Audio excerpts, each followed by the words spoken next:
नमस्कार, आज की बात में आपका स्वागत है। सियासत के मैदान में एक बार फिर राम का नाम सुनाई दिया। प्रधानमंत्री नरेंद्र मोदी ने कहा, कांग्रेस कभी नहीं चाहती थी कि राम मंदिर बने, लेकिन अब मंदिर बनकर तैयार है। लाखों भक्त रोज रामलला के दर्शन कर रहे हैं। अब हालात ये हैं कि राम के अस्तित्व को नकारने वाले भी राम राम जप रहे हैं।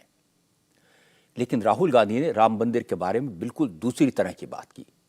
राहुल ने कहा, गरीब, दलित, आदिवासी, पिछड़े हर जगह जय श्री राम चिल्लाते रहते हैं।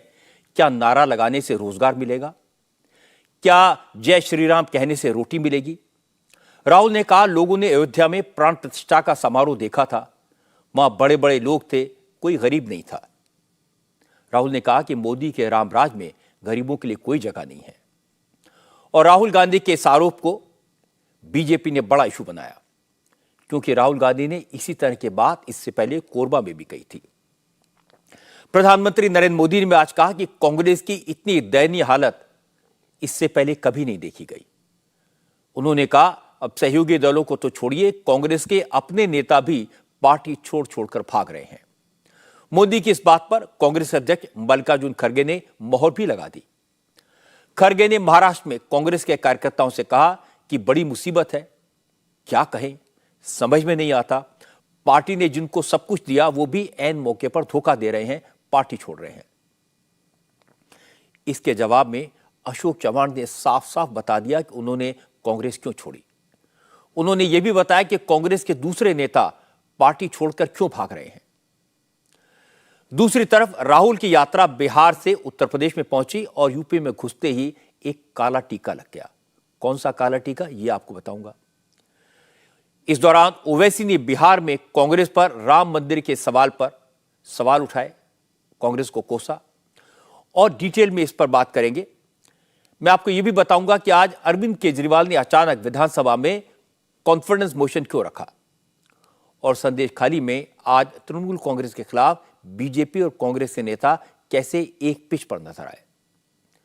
लेकिन सबसे पहले बात करते हैं आज की सबसे इंटरेस्टिंग खबर की। राहुल गांधी ने कैसे एक बार फिर अपनी ही पार्टी को, अपनी ही कांग्रेस को मुसीबत में डाल दिया।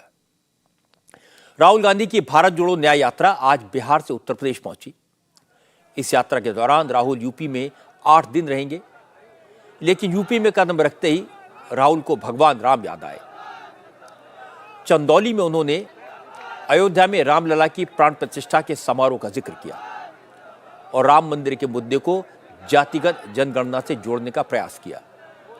राहुल ने कहा, राम मंदिर की प्राण प्रतिष्ठा समारोह में सिर्फ अमीरों को बुलाया गया था, फिल्म स्टार्स और सेलिब्रिटीज को न्योता दिया गया था। गरीबों के लिए, पिछड़ों के लिए, दलितों के लिए उस दिन राम मंदिर के दरवाजे बंद कर दिए गए। और तो और राष्ट्रपति को भी नहीं बुलाया गया क्योंकि वो आदिवासी हैं। राम मंदिर का आपने फंक्शन देखा, आपने देखा होगा, टीवी पे देखा।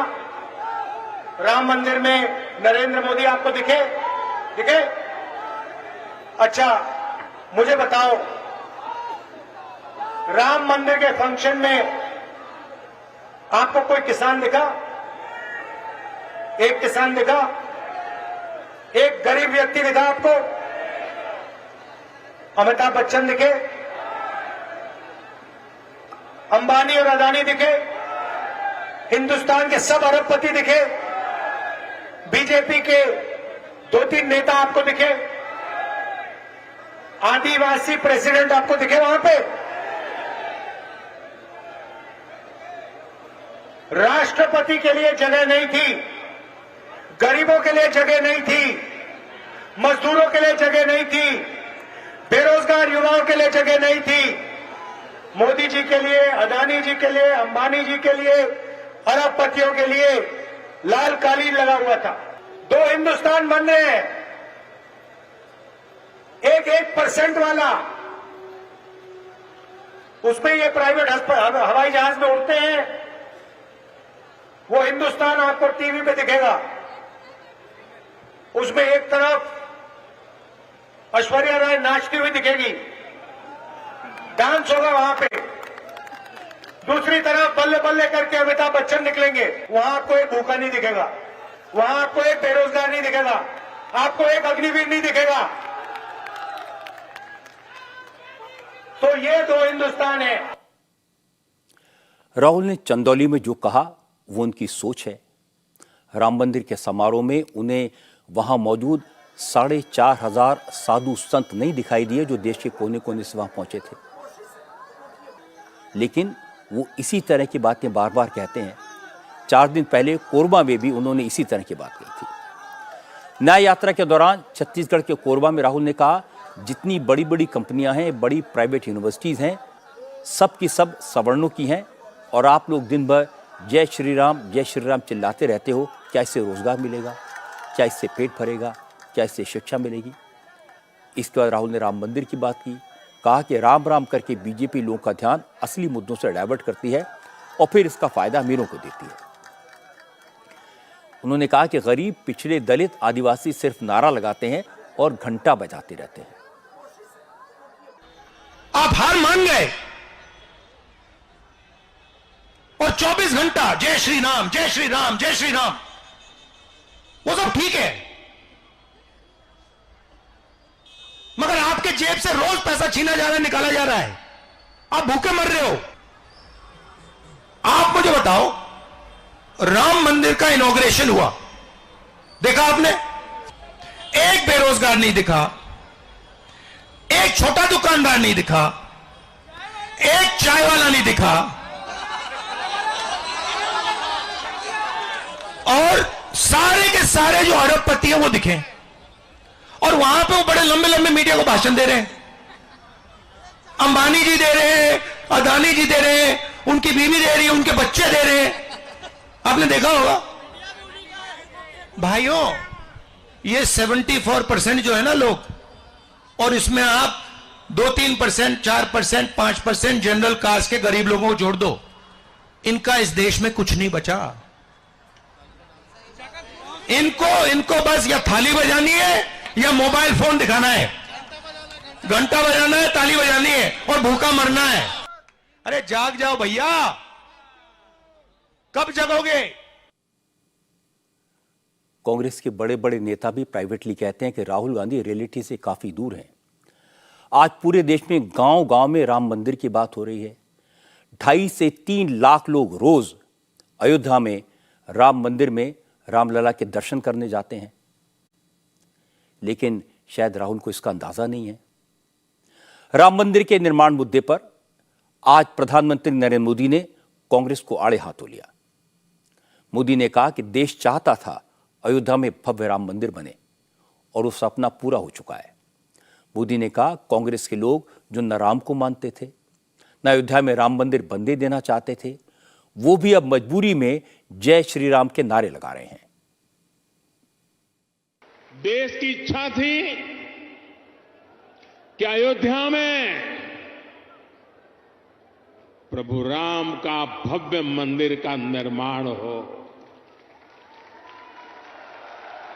आज पूरा देश भव्य राम मंदिर में विराजे रामलला के दर्शन कर रहा है। और तो और कांग्रेस के लोग, जो लोग हमारे भगवान राम को काल्पनिक बताते थे, जो कभी नहीं चाहते थे कि अयोध्या में प्रभु राम का मंदिर बने, वो भी अब जय सिया राम बोलने लगे हैं। मोदी की बात सही है कि यूपीए सरकार के वक्त सुप्रीम कोर्ट में कहा गया था कि राम तो किस्से कहानियों के पात्र हैं, काल्पनिक हैं। और यह भी सही है कि जब राम मंदिर बन गया तो दीपेंद्र हुड्डा समेत कांग्रेस के कई बड़े बड़े नेताओं को हमने सरयू में खड़े होकर जय श्री राम के नारे लगाते हुए देखा है। वो तस्वीरें मैंने आपको आज की बात में दिखाई थी। कांग्रेस के एक नेता प्रमोद कृष्णम को तो भगवान राम का नाम लेने के कारण, राम मंदिर की तारीफ करने के कारण, प्राण प्रतिष्ठा समारोह में शामिल होने के कारण कांग्रेस से निकाल दिया गया। अब एक तरफ कांग्रेस के कई नेता अपने आप को राम भक्त बता रहे हैं, जय श्री राम के नारे लगा रहे हैं, राम मंदिर के उद्घाटन पर खुशी जता रहे हैं। दूसरी तरफ राहुल गांधी रामलला की प्राण प्रतिष्ठा के समारोह को जाति से जोड़ रहे हैं। राम के नाम पर समाज में दरार डालने की कोशिश कर रहे हैं। इस पर उत्तराखंड के मुख्यमंत्री पुष्कर सिंह धामी ने कहा, उन्हें समझ नहीं आता कि राहुल गांधी को कब समझ आएगी, वो कब बड़े होंगे। असल में पुष्कर सिंह धामी इस बार आपकी अदालत में मेरे मेहमान हैं। आज ही इस शो की रिकॉर्डिंग हुई। मैंने उनसे पूछा, आजकल राहुल गांधी भी बार बार भगवान शिव का नाम लेते हैं, राम का नाम लेते हैं, पैदल बाबा केदारनाथ के दर्शन करने के लिए जाने का दावा करते हैं। इस पर धामी ने एक लंबा और इंटरेस्टिंग जवाब दिया। पूरा जवाब तो आप कल रात 10 बजे सुन पाएंगे आपकी अदालत में, लेकिन उसकी एक झलक मैं आपको सुनवा देता हूं। एक और शिव भक्त हैं राहुल गांधी। उन्होंने भी कहा था, मैं केदारनाथ जाऊंगा, सबसे बड़े तपस्वी के घर जाऊंगा, तो मैं पैदल जाऊंगा, उनके यहाँ हेलीकॉप्टर में जाने की क्या जरूरत। देखिए, राहुल गांधी, सबसे पहले तो मैं यही कहना चाहूँगा बहुत विनम्रतापूर्वक कि उनको ठीक प्रकार से जो उनकी पार्टी के सलाहकार हैं, उनके साथ रहने वाले लोग हैं, पूजा कैसे करी जाती है, संस्कार क्या होते हैं, पूजा पद्धति कैसे होती है, वो सिखाना चाहिए। केवल नकल करने से कुछ नहीं होगा, बोलने से कुछ नहीं होगा।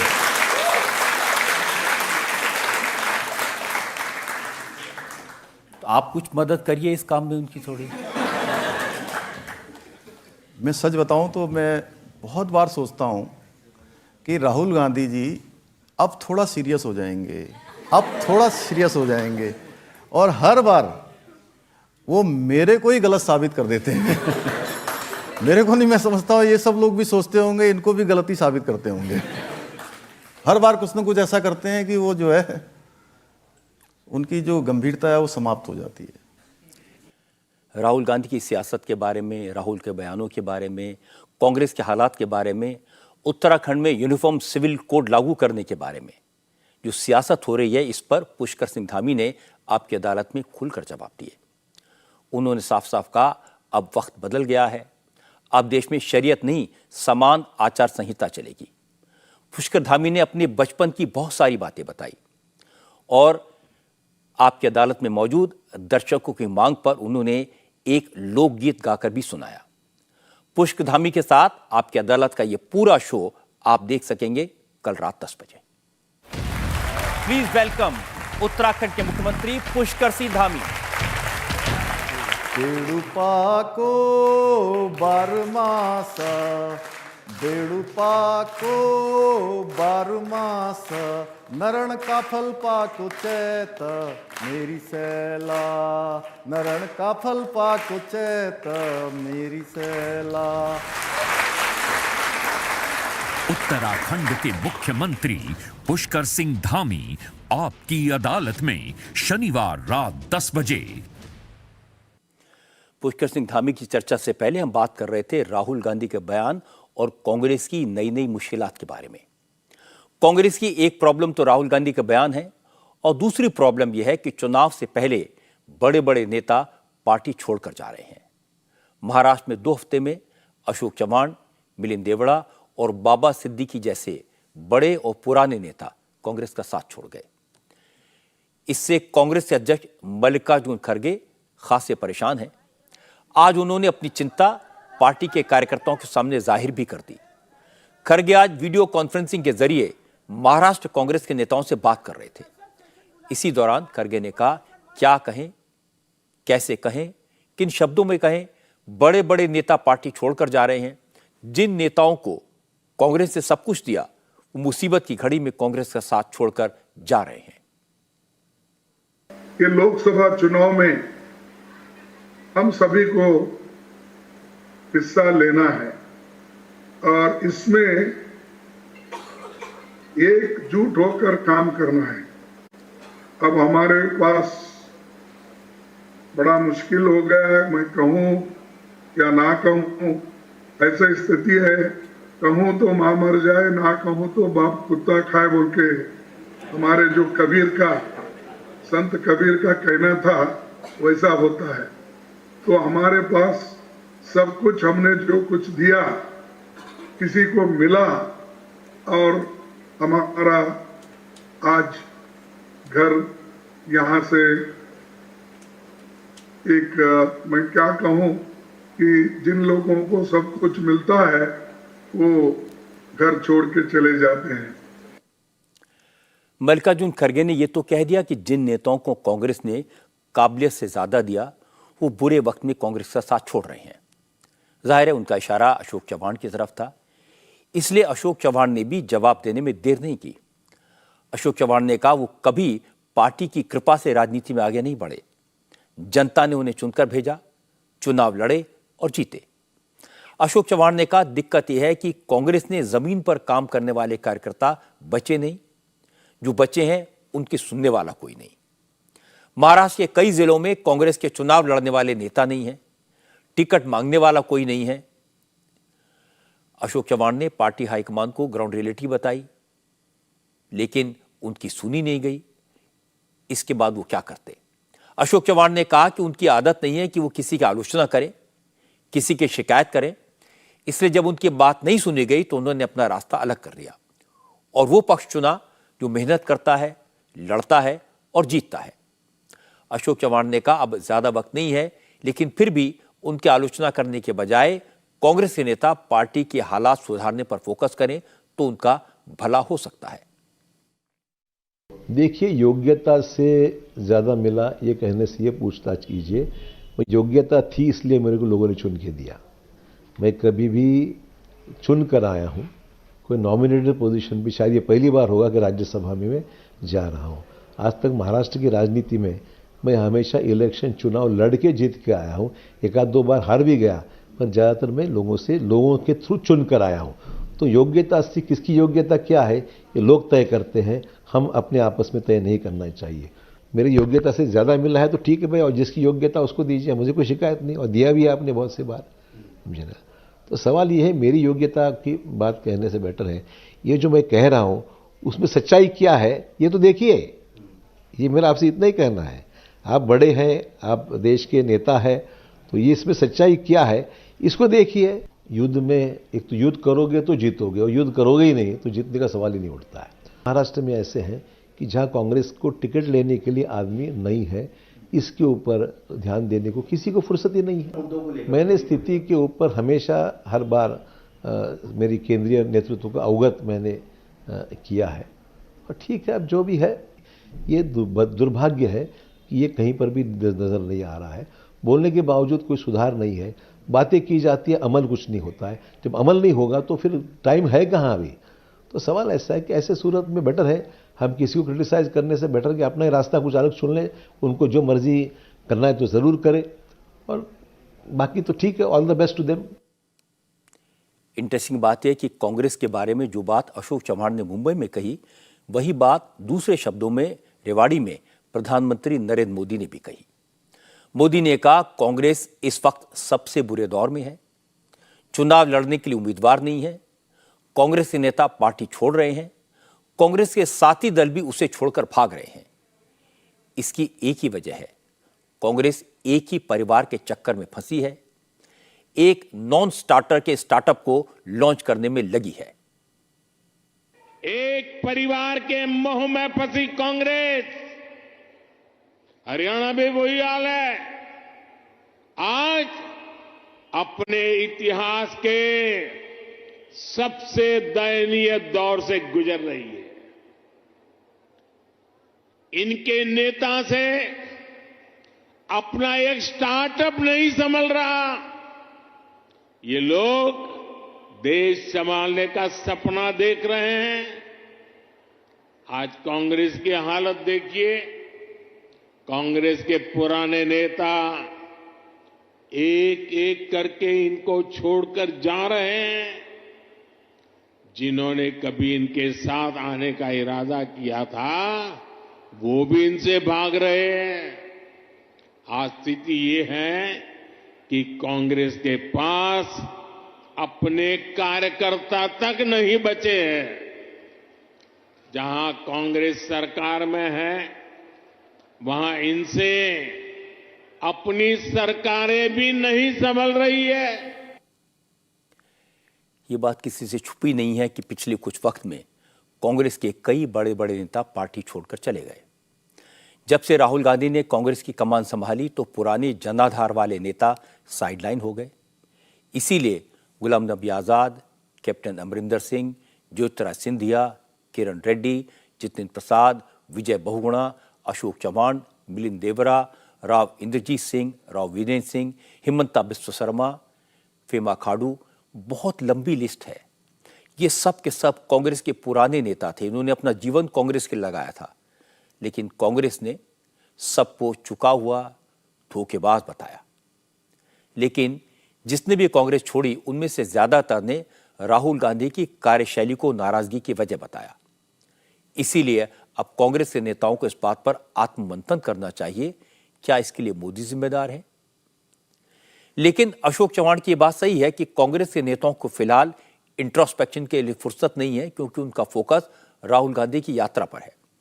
भले इस यात्रा के चक्कर में सीट शेयरिंग में देर हो, जिसके कारण सहयोगी कांग्रेस का साथ छोड़ रहे हैं। अब तो ज्यादातर राज्यों में एंटी मोदी मोर्चा बिखर गया है। ले देकर सिर्फ बिहार में आरजेडी ही कांग्रेस के साथ बची है।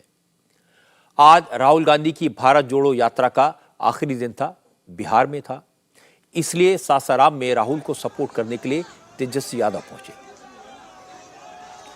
यात्रा के दौरान तेजस्वी यादव जीप के ड्राइवर की सीट पर बैठे थे, राहुल उनके साथ को ड्राइवर की सीट पर बैठे। इसके बाद दोनों नेता किसानों की महापंचायत में पहुंचे, किसानों की बात सुनी। क्योंकि बिहार में नीतीश कुमार के गठबंधन से हटने के बाद यह पहला मौका था जब राहुल और तेजस्वी साथ में थे, इसलिए तेजस्वी ने सीधे सीधे नीतीश कुमार पर निशाना साधा। और इसके बाद तेजस्वी ने राहुल की तारीफ की, कहा राहुल देश को जोड़ने निकले हैं, लेकिन मोदी झूठ बोलने के मास्टर हैं। तेजस्वी ने कहा कि बीजेपी ईडी के जरिए उन्हें कांग्रेस से दूर करने की कोशिश कर रही है, लेकिन बिहार में आरजेडी मजबूती से कांग्रेस का हाथ थामे रखेगी। राहुल जी आज आए हैं, हम उनका स्वागत करते हैं और ये घूम करके देश भर में देश को जोड़ने का काम कर रहे हैं और ये बहुत जरूरी है। ये नफरत की राजनीति जो लोग करते हैं, जो झूठ का प्रचार करते हैं, हमने पहले भी कहा था कि मोदी जी जो हैं वो झूठ बोलने के फैक्ट्री हैं। मोदी जी जो है वो झूठ बोलने के होलसेलर हैं। मोदी जी जो है झूठ बोलने के मैन्युफैक्चरर हैं। मोदी जी जो है झूठ बोलने के डिस्ट्रीब्यूटर हैं। वो प्रियंका चोपड़ा से जरूर मिलेंगे, लेकिन हमारे किसान भाइयों से नहीं मिलेंगे। राहुल गांधी जी आए थे अभी किशनगंज, कटिहार होते हुए गए। उस दिन एक दिन हमारे पिताजी को बुला लिया गया ईडी ऑफिस, उसके अगले दिन हमको बुला लिया गया। तो ये तो हम लोग तो बचपने से ना देख रहे हैं, कोई गजब वाली बात नहीं है ना।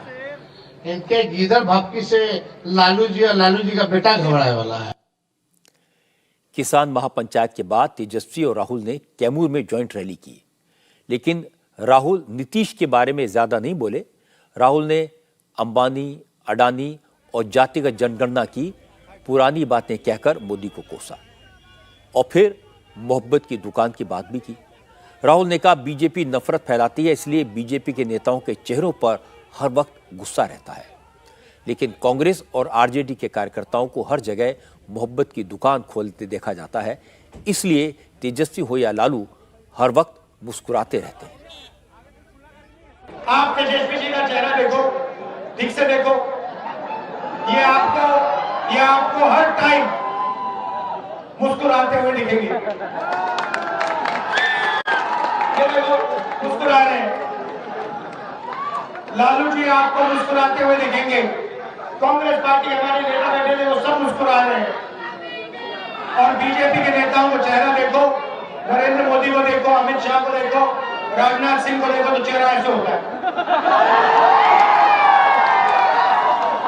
पता नहीं क्या हो गया इन लोगों को, ये खुशी नहीं होते, नफरत फैलाते हैं और 24 घंटा किसी न किसी के बारे में उल्टी सीधी बात करेंगे। हम मोहब्बत की दुकान खोलते हैं और आप सब कांग्रेस के कार्यकर्ता, आरजेडी के कार्यकर्ता 24 घंटा मोहब्बत की दुकान खोलिए। सासाराम और कैमूर के कार्यक्रमों पर लालू यादव की भी नजर थी। लालू ने कहा, न्याय यात्रा में जुड़ रही भीड़ ये बताती है कि बीजेपी जाने वाली है, इंडिया अलायंस मिलकर बीजेपी को खाड़ देगा। इस बार लालू ने नीतीश कुमार पर चौंकाने वाला बयान दिया। उन्होंने कहा, इस बार उन्हें नीतीश के पाला बदलने की जरा भी उम्मीद नहीं थी, लेकिन नीतीश लौटना चाहें तो लौट सकते हैं।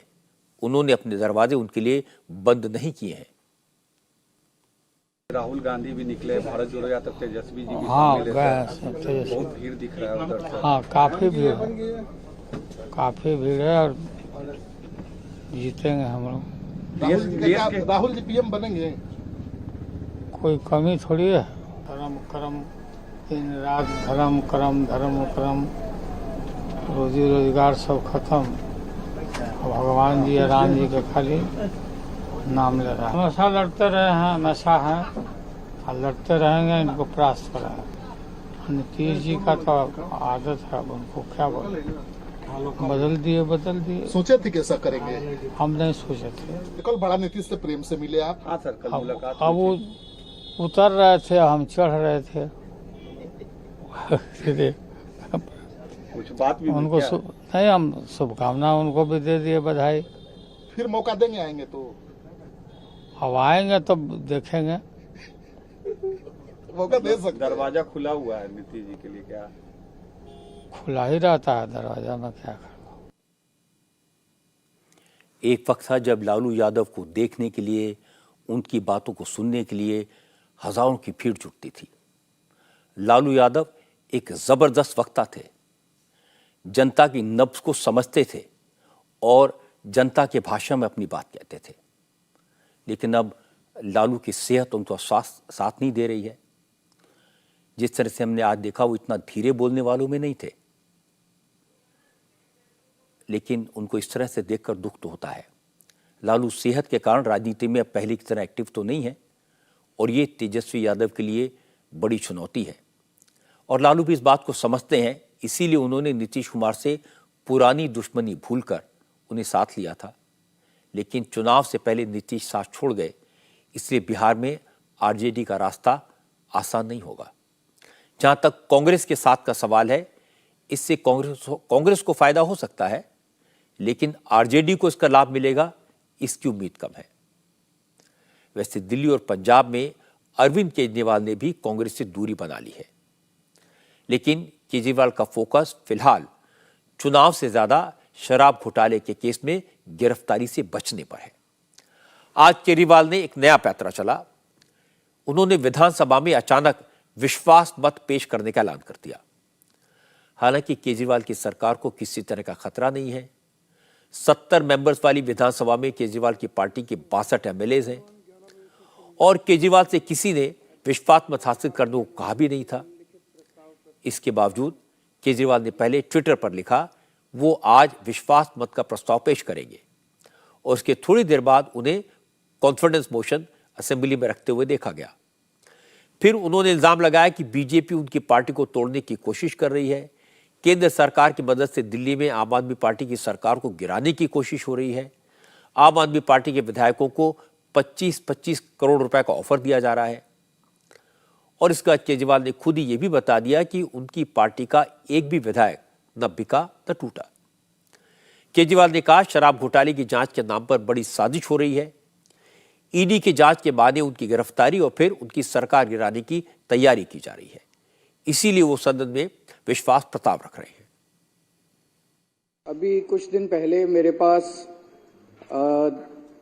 2 एमएलए आए अलग अलग, एक दिन आया एक दूसरे दिन आया और आके दोनों ने एक ही बात कही। उन्होंने कहा कि ये बीजेपी वाले आए थे हमारे पास और उन्होंने हमें कहा कि देखो भाई अब थोड़े दिन बाद तुम्हारे मुख्यमंत्री को हम गिरफ्तार कर लेंगे। उसके बाद हमने ऑलरेडी 21 एमएलए को संपर्क कर लिया है और 21 एमएलए मान गए हैं पार्टी छोड़ने के लिए और उसे संपर्क कर रहे हैं। तो तुम भी 25 करोड़ रुपए देंगे और तुम भी आ जाओ पार्टी में और हम अपनी टिकट से तुमको बाद में चुनाव लड़ा देंगे और अगर कुछ और चाहिए हो तो बता दो। तो उन दोनों ने आके बताया जी हमने तो इसको एक्सेप्ट नहीं किया, उनको मना कर दिया। फिर हमने एक एक एमएलए से बात करके फोन करके संपर्क किया तो पता चला कि 21 तो नहीं 7 एमएलए को इन्होंने संपर्क किया था बीजेपी वालों ने। तो पिछले इतने सालों में एक और ऑपरेशन लोटस, कई ऑपरेशन लोटस कर चुके हैं, एक और ऑपरेशन लोटस इन्होंने कोशिश की, लेकिन सभी 21 एमएलए ने मना कर दिया हमारी जानकारी के हिसाब से। तो जाहिर तौर पे ये पूरा जो तथाकथित शराब घोटाला, ये कोई शराब घोटाला नहीं है, इन्होंने कोई जांच वांच नहीं करनी। इनका मकसद दिल्ली के अंदर सरकार गिराना है, क्योंकि इन्हें पता है कि दिल्ली में ये चुनाव तो जीत नहीं सकते, पूरी जिंदगी में भी नहीं जीत सकते दिल्ली में चुनाव। अध्यक्ष महोदय, मैं आपकी अनुमति से निम्नलिखित प्रस्ताव प्रस्तुत करता हूं कि यह सदन मंत्रिपरिषद में विश्वास व्यक्त करता है। केजरीवाल राजनीति के चतुर खिलाड़ी हैं, उनका हर मूव कैलकुलेटेड होता है। साल में एक बार वो अपने आप पर विश्वास प्रस्ताव रखते हैं और असेंबली में उनको वो सारी बातें कहने का मौका मिलता है जो वो सदन के बाहर नहीं कह सकते। वो जमकर बीजेपी पर, मोदी पर आरोप लगाते हैं, एमएलए की खरीद फरोख्त की बात करते हैं। लेकिन इस समय उनकी प्रॉब्लम शराब घोटाले के केस में ईडी के 5 समन्स हैं। इन समन्स को इग्नोर करने के बाद ईडी की पिटीशन पर केजरीवाल को कल कोर्ट में पेश होना है। इसके अलावा ईडी ने उन्हें 6ठा समन भी भेज दिया है। 19 फरवरी को पूछताछ के लिए बुलाया गया है। इसलिए केजरीवाल ने विश्वास मत पेश करके एक सियासी चाल चली है। हो सकता है कल उनकी तरफ से अदालत में कहा जाए कि विधानसभा में विश्वास मत पर चर्चा हो रही है, बजट भी पेश होना है, इसलिए केजरीवाल को पेश होने के लिए वक्त चाहिए। अदालत उन्हें नई तारीख दे सकती है। अगर नई तारीख मिल गई तो केजरीवाल ईडी के 6ठे समन से भी बच जाएंगे और उन्हें कुछ और वक्त भी मिल जाएगा। अब बात करते हैं पश्चिम बंगाल की। संदेश खाली में महिलाओं के साथ जुल्म और जोर जबरदस्ती के मुद्दे पर अब तृणमूल कांग्रेस के खिलाफ बीजेपी, कांग्रेस और लेफ्ट तीनों पार्टियों ने मोर्चा खोल दिया है। आज बीजेपी और कांग्रेस दोनों के डेलीगेशन संदेश खाली जाने के लिए और वहां जाकर पीड़ित महिलाओं से मिलने की कोशिश करने के लिए गए, लेकिन बंगाल की पुलिस ने किसी भी पार्टी के नेता को संदेश खाली नहीं जाने दिया। क्योंकि बीजेपी के फैक्ट फाइंडिंग टीम का संदेश खाली जाना पहले से तय था, इसलिए सुबह सुबह बीजेपी की 6 मेंबर्स की टीम कोलकाता से निकली और सीधे नॉर्थ 24 परगना पहुंची। न्याय के लिए आए हैं। आप ये लगता है कि लेकिन नॉर्थ 24 परगना में संदेश खाली से ठीक पहले रामपुर में ही पुलिस ने रास्ता रोक रखा था। दफा 144 लगा दी गई थी। बीजेपी के नेताओं को रामपुर में ही रोक दिया गया। आप सबके पास हथियार है, हम जो है बीजेपी की फैक्ट फाइंडिंग टीम में 5 महिलाएं थी। उन्होंने पुलिस के सामने ही पीड़ित महिलाओं से वीडियो कॉल पर बात की और कहा कि पीड़ित महिलाएं रो रही हैं, वो अपनी बात कहना चाहती हैं, लेकिन फिर भी पुलिस ने उन्हें आगे नहीं बढ़ने दिया। ये देखिए हाथ जोड़ रही है।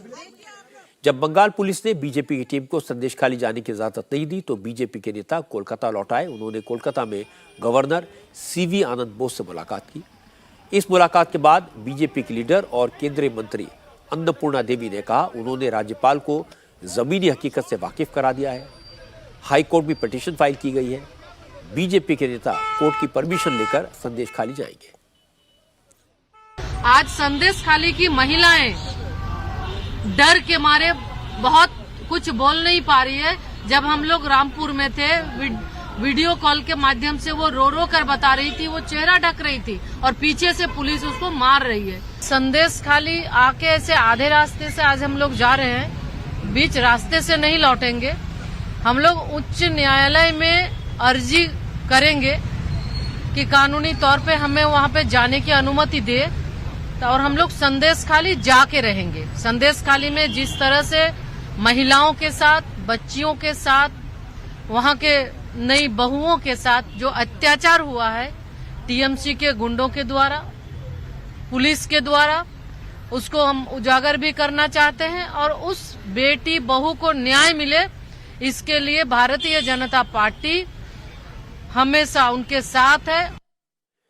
बीजेपी के नेताओं को पुलिस ने वापस लौटाया। उसके कुछ ही देर बाद बंगाल कांग्रेस के अध्यक्ष अधीर रंजन चौधरी की अगुवाई में आज कांग्रेस का भी एक डेलीगेशन नॉर्थ 24 परगना पहुंचा। इन लोगों को भी पुलिस ने रामपुर में उसी जगह पर रोक दिया जहां बीजेपी की टीम को रोका गया था। अधीर रंजन चौधरी सड़क पर बैठ गए, धरना दिया और आगे बढ़ने की कोशिश की, लेकिन पुलिस वालों ने उनकी एक नहीं सुनी। अधीर रंजन चौधरी ने पहले तो ममता बनर्जी की सरकार पर सवाल उठाए। कहा, संदेश खाली में कुछ तो ऐसा जरूर है जिसे ममता की सरकार छुपाना चाहती है। लेकिन जब उनसे पूछा गया क्या वो पश्चिम बंगाल में राष्ट्रपति शासन की मांग करते हैं, तो अधीर रंजन ने कहा उनके मांग करने से कुछ नहीं होता, क्योंकि केंद्र में बीजेपी की सरकार है और बीजेपी चाहते हैं कि बंगाल में माहौल खराब हो, उसे मजहब के आधार पर वोट को पोलराइज करने का मौका मिले। अधीर रंजन ने कहा, बंगाल में बीजेपी और ममता साथ साथ हैं, दोनों वोट बैंक की सियासत कर रहे हैं। देखिए, राष्ट्रीय शासन मांग तो बहुत लोग कर सकते हैं, लेकिन राष्ट्रीय शासन को जारी करने के लिए हमारे देश की जो सरकार, सत्तारूढ़ सरकार जो है, पार्टी और सरकार, वो कोई कदम नहीं उठाएगी, क्योंकि उनका एक ही मकसद है कि ममता जी के साथ बीजेपी पार्टी की ये सांप्रदायिक ध्रुवीकरण की राजनीति हो, चुनाव में दोनों को फायदा मिले। क्योंकि ममता बनर्जी और मोदी ये बखूबी जानते हैं कि 2021 साल में ये ध्रुवीकरण की चलते, सांप्रदायिक ध्रुवीकरण की चलते बंगाल में उनको जीत हासिल हुई थी, कामयाब हासिल हुई थी। इसलिए कोई बोल सकता है बहुत कुछ, हम भी कह सकते हैं, लेकिन वो लागू करेंगे कौन? हिम्मत है बीजेपी पार्टी की और बीजेपी की सरकार की लागू करने की?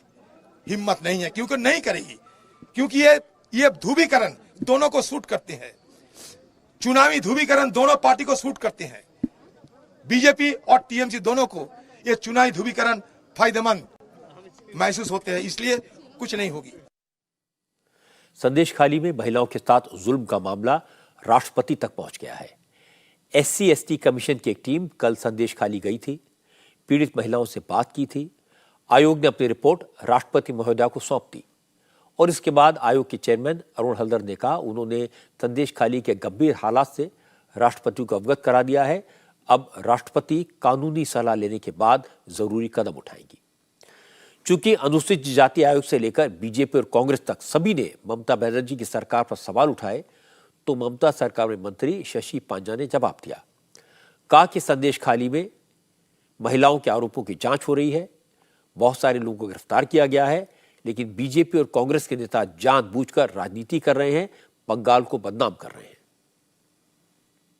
There is section 144 and law and order situation is returning to normal in Sandesh Khali, but these are parties, BJP, CPM, and if Congress is an ally of CPM, if they are going to constantly go and provoke and irritate the situation there, then obviously nobody is going to be allowed.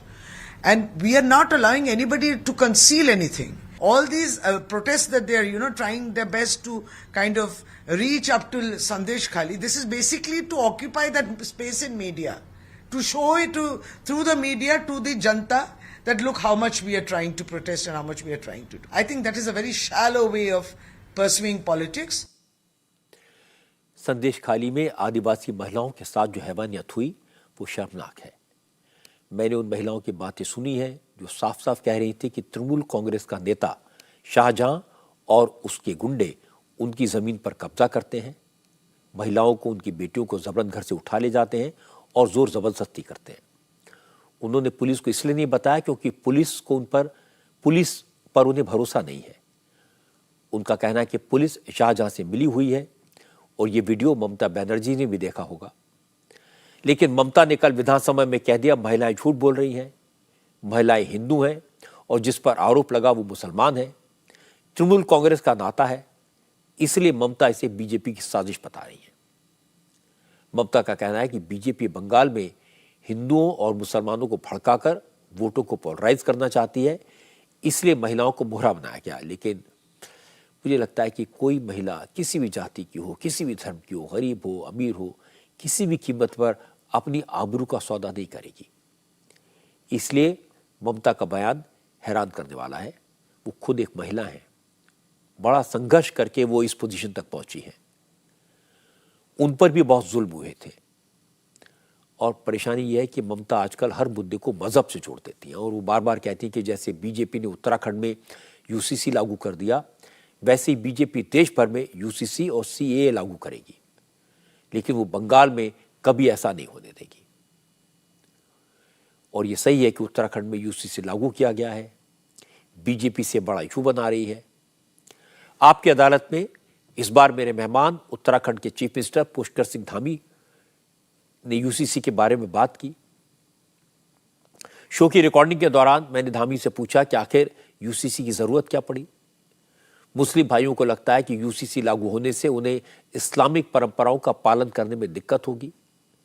जब आदिवासियों को इससे अलग रखा जा सकता है तो फिर मुसलमानों को इससे अलग क्यों नहीं रखा जा सकता। इस पर पुष्कर सिंह धामी ने सीधा और साफ साफ जवाब दिया। इसकी एक झलक मैं आपको भी दिखाता हूं। उन लोगों को तो ये भेदभाव महसूस होता है, उनको बार बार ये लगता है कि जो प्रोविजन शरीयत में है मुसलमानों के लिए वो सबसे ऊपर है, बाकी चीजें बाद में आती हैं और ये शरीयत को वायलेट करता है। अब शरीयत नहीं चलेगी, देश में समान नागरिक संहिता चलेगी। देश आगे बढ़ गया है, देश संविधान के अनुरूप चलेगा। जो लोग संविधान पर विश्वास करते हैं उनको किसी को कोई परेशानी नहीं। मैं बताऊं कि इस कानून के लागू होने के बाद आपने अभी कहा कि हलाला इद्दत जैसी जो कुरीतियां हैं उन कुरीतियों से छुटकारा मिलेगा। और मैं अभी हरिद्वार जनपद में गया था, इस विधेयक के पारित होने के बाद, विधानसभा में पारित होने के बाद जिस प्रकार से मुस्लिम बहनें आई थी, जिस प्रकार से लगातार उन्होंने कहा कि आपने हमारे लिए एक बहुत बड़ा अभिशाप था, हमारे लिए इस अभिशाप से हमको मुक्ति दिलाई है। तो जो कई वर्षों से जो अन्याय हो रहा था, उनका आत्मबल गिर रहा था, आत्मसम्मान गिर रहा था, उसको बचाने का काम हुआ है उत्तराखंड के अंदर। कांग्रेस के नेता हरीश रावत जो उत्तराखंड के पूर्व मुख्यमंत्री हैं, उन्होंने एक बात कही, उन्होंने कहा अगर लाना ही था तो पूरे देश में लाते, उत्तराखंड में एक्सपेरिमेंट करने की क्या जरूरत थी। एक्सपेरिमेंट जैसी कोई बात नहीं है। हरीश रावत जी हमारे बहुत वरिष्ठ नेता हैं और उत्तराखंड के चुनाव में उत्तराखंड की जनता ने इसके लिए हमें मैंडेट दिया और जो भारत के संविधान के तहत व्यवस्था है उस व्यवस्था के अंतर्गत इस पर सब काम किए गए हैं। तो उत्तराखंड में लागू हो गया। देवभूमि में जो लागू होता है, जहाँ हिमालय है, जहाँ गंगा है, जहाँ यमुना है, वहाँ से पूरे देश में लागू हो जाएगा। हमने तो लागू कर दिया है और हमारी तो ये अपेक्षा है कि हमने ये पारित कर दिया है, देश के अन्य राज्य भी इसको लागू करें और सबको समानता के अधिकार दिलाने के लिए आगे बढ़ें इस काम में। उत्तराखंड में लाए गए इस यूनिफॉर्म सिविल कोड पर बहुत सारे मुस्लिम स्कॉलर्स ने सवाल खड़े किए हैं और बहुत सारे लोगों ने तो कहा कि उत्तराखंड में अब मोहब्बत करना भी मुश्किल हो गया है। लिव इन रिलेशनशिप को लेकर जो क्लॉज है उसको लेकर लोग पूछ रहे हैं, क्या पुष्कर सिंह धामी मोहब्बत के दुश्मन हैं? क्या वो लोगों के बेडरूम में झांकना चाहते हैं? लिव इन में रहने वालों के लिए रजिस्ट्रेशन कराने का नियम क्यों बनाया गया है? क्या पुष्कर सिंह धामी की सोच दकियानूसी है, आउटडेटेड है? इन सब सवालों पर उत्तराखंड के चीफ मिनिस्टर के जवाब आपकी अदालत में शनिवार रात 10 बजे। प्लीज वेलकम उत्तराखंड के मुख्यमंत्री पुष्कर सिंह धामी। शशि थरूर ने कहा, मैं बहुत पहले से कहता था ये बीजेपी के लोग हमारे बेडरूम में झांकने की कोशिश करते हैं। और उन्होंने कहा ये जो यूनिफॉर्म सिविल कोड बनाया है इसमें लिव इन के ऊपर जिस तरह की नजर रखी जा रही है तो ऐसा लगता है कि ये अपना इरादा पूरा कर रहे हैं। वो प्रावधान शशि थरूर जी की सुविधा के लिए नहीं किया है। अब दो लोगों में मोहब्बत है, अपने साथ रह रहे हैं तो रजिस्ट्रेशन करा के बताएं कि देखिए हम आज मोहब्बत है, 5 साल के बाद 10 साल के बाद उनकी मोहब्बत गड़बड़ा जाती है। आपने वो भी कानून बनाया है कि अगर बेवफाई हो गई, दिल तोड़ दिया, उसका भी रजिस्ट्रेशन कराना पड़ेगा। उत्तराखंड के मुख्यमंत्री पुष्कर सिंह धामी आपकी अदालत में शनिवार रात 10 बजे। और अब बात किसानों के प्रोटेस्ट की। सरकार और किसानों के बीच थर्ड राउंड की बातचीत भी बेनतीजा रही। किसानों की मांगों पर कोई ठोस फैसला नहीं हुआ, लेकिन इस बात पर सहमति बनी कि संडे को एक बार फिर से दोनों पक्ष बातचीत की टेबल पर आएंगे। तब तक ना तो किसानों की तरफ से हंगामा किया जाएगा और न ही पुलिस और पैरामिलिट्री फोर्सेस की तरफ से कोई ज्यादती होगी। किसानों की तरफ से आरोप लगाया गया कि शांति से प्रदर्शन कर रहे किसानों पर टीयर गैस पर शेल और रबर बुलेट क्यों छोड़ी गई। सरकार की तरफ से कहा गया कि कई किसान नेता खेती किसानी के मुद्दों के बजाय सियासी बयानबाजी कर रहे हैं, जिससे माहौल खराब होने की आशंका है। इसके बाद दोनों पक्ष इस बात पर सहमत हुए कि रविवार शाम 6 बजे फिर मीटिंग होगी और तब तक शंभू बॉर्डर मौजूद किसान शांति से धरना देंगे। तीसरी बार बातचीत हुई है और कल के बातचीत में कई बातें सामने आई। सामने आने के बाद में जो विषय लाए गए उस पर हम सब ने गंभीरता से चर्चा भी किया, पर उन चर्चा के बाद भी हम इसलिए वार्ता को जारी रखते हुए कि किसी भी समाधान में निकलने से पहले अनुकूल और प्रतिकूल चीज़ों का भी अध्ययन साथ ही साथ यह सुनिश्चित करते हुए करना चाहिए कि हम कोई भी कार्य ऐसा न करें जिससे कि हमें बाद में परेशानी हो।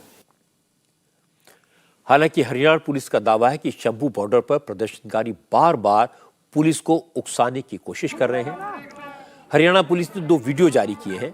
पुलिस ने कहा अगर इस तरह से लॉ एंड ऑर्डर की प्रॉब्लम क्रिएट की जाएगी तो फिर पुलिस के पास एक्शन लेने के अलावा और कोई ऑप्शन नहीं होगा। हरियाणा पुलिस ने जो वीडियोस जारी किए हैं इनमें प्रदर्शनकारी किसान पुलिस पर पथराव कर रहे हैं। हरियाणा पुलिस ने लोगों से इनकी पहचान करने की अपील की है। हालांकि प्रदर्शनकारी अब भी यह दावा कर रहे हैं कि वो रविवार तक का इंतजार करेंगे और अगर उस दिन भी बात नहीं बनी तो वो फिर दिल्ली की तरफ कूच करेंगे, हर कीमत पर दिल्ली जाएंगे।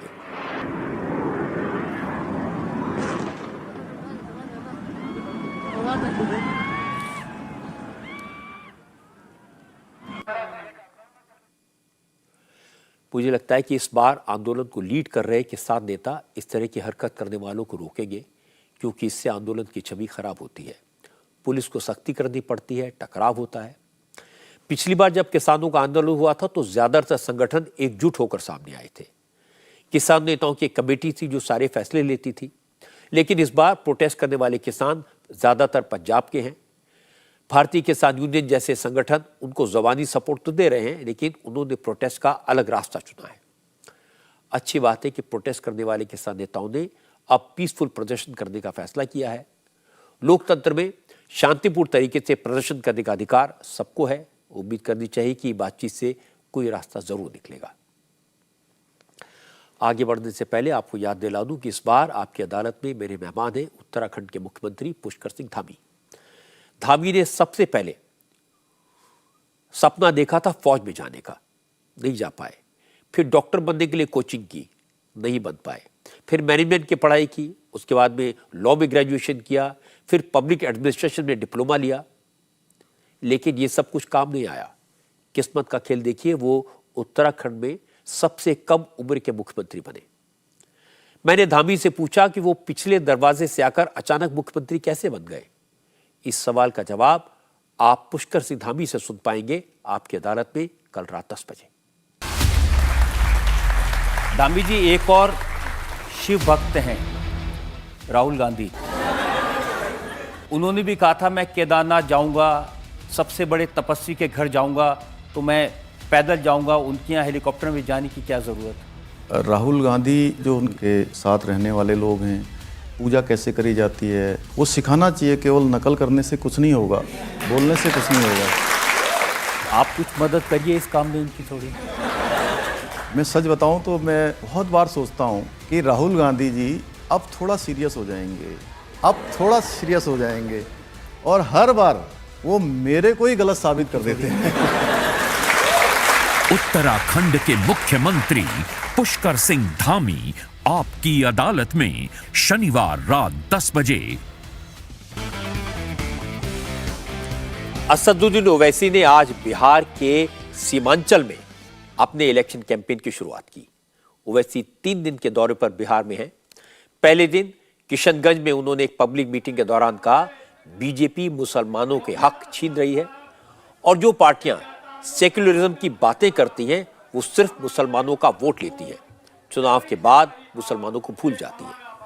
ओवैसी ने कहा कि मुसलमानों को सोचना पड़ेगा कि उनकी मस्जिदों और मदरसों को कौन बचा सकता है।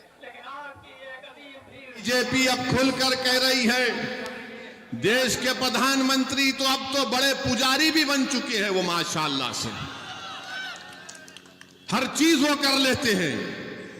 माने कहां कहां आप देखते हैं अब वो कह रहे हैं कि 370 सीट पर जीतेंगे। मेरे भाई, क्या ये नाम निहाद सेक्युलर पार्टियां रोक पाएंगी बीजेपी को? क्या ये रोक पाए 2014 में बीजेपी के पास 306 एमपी हैं, एक भी मुस्लिम अक़लियत का एमपी नहीं है। राजद के तो कोई एमपी नहीं है। कांग्रेस में है कितने, एक ही है उनके खाली 50। मगर बताओ फिर आपकी आवाज कौन उठाएगा? कौन आपके हक के लिए लड़ेगा? कौन तुम्हारी मस्जिदों की हिफाजत की आवाज उठाएगा? 1992 को भारत के संविधान की धज्जियां उड़ाई गई थी। नहीं बोलेंगे, क्यों नहीं बोलेंगे? बोलेंगे, हम कैसे बोलेंगे? अगर हम बोलेंगे तो हमको इनका वोट नहीं मिलेगा, उनका वोट नहीं मिलेगा। देश में जो माहौल पैदा किया जा रहा है, इस माहौल को रोकना है आपको।